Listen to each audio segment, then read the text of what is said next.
When we picked this sketch, there were two of us. And then we found another one. Now there's three.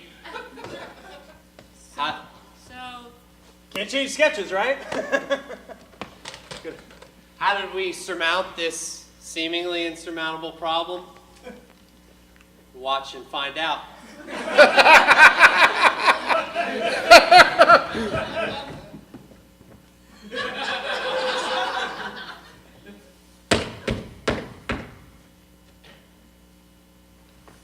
Morning, Control. I was just... ring, ring. Oh. Ring, ring. Ring, ring. Ring, ring. Ring, ring. Hello, this is the Secret Service. No, I'm afraid Control's not here at the moment. Who is calling, please? Oh, hello, Mrs. Control. No, it's actually rather strange. I just came into Control's office to see if he'd want his cup of coffee because it's nearly 11 o'clock and there's no one here. I can't think where he might have got to. I agree with you, Mrs. Control, that he'll probably turn up. Bye-bye.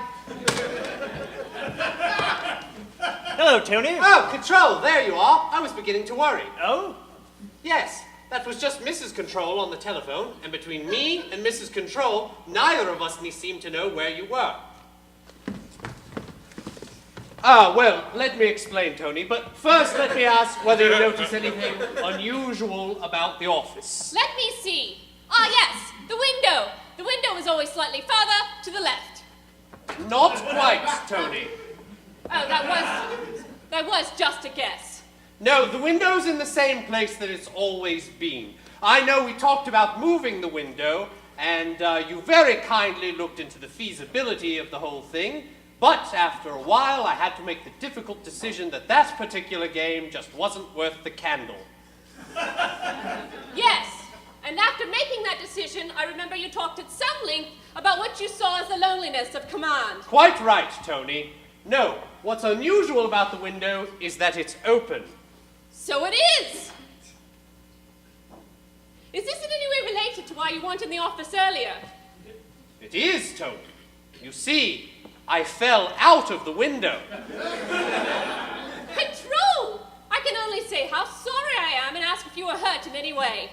To my surprise, Tony, I am actually not hurt at all. Well, that's something of a blessing anyway. Yes, you're right. Because one of the things I've always thought about being Control is that your office is on the 6th floor. In which case, if something like this were to happen, you'd have slightly further to fall than if you were in the records department, which is on the 1st floor of this building. Very similar thoughts were going through my mind, Tony, as I plummeted towards the pavement with gathering speed. But how did this whole sorry event happen, Control? Well, Tony, I have something of a confession to make. One of the things I like to do before you so kindly bring me my morning coffee is feed the pigeons that sit on my windowsill. Control, I can't say that I'm surprised. There have been some rumors in the canteen to that effect. Well then, I'm glad to silence those waggling tongues. I do feed the pigeons, and it was while I was doing that I fell out of the window. Control, I think I can picture the scene. There you were at the open window, so engrossed in what you were doing that you neglected not to fall out of the window. Am I quite near the mark? Spot on, Tony. I thought so.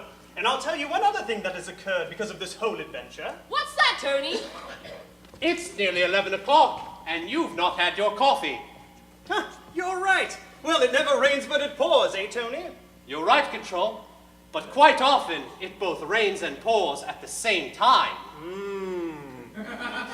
Well, on your way to the coffee-making area, could you kindly ask Valerie to pop out and ask the old woman and apologize to her, the one that sells flowers outside the main entrance? I'll certainly do that, Control. May I ask if she was the unfortunate one who broke your fall? No, she was quite lucky in that respect, Tony, but she might be a bit upset because my fall was broken by her young grandson. Fair enough, Control. I expect in that case, she might welcome a cup of coffee, too. Good thinking, Tony.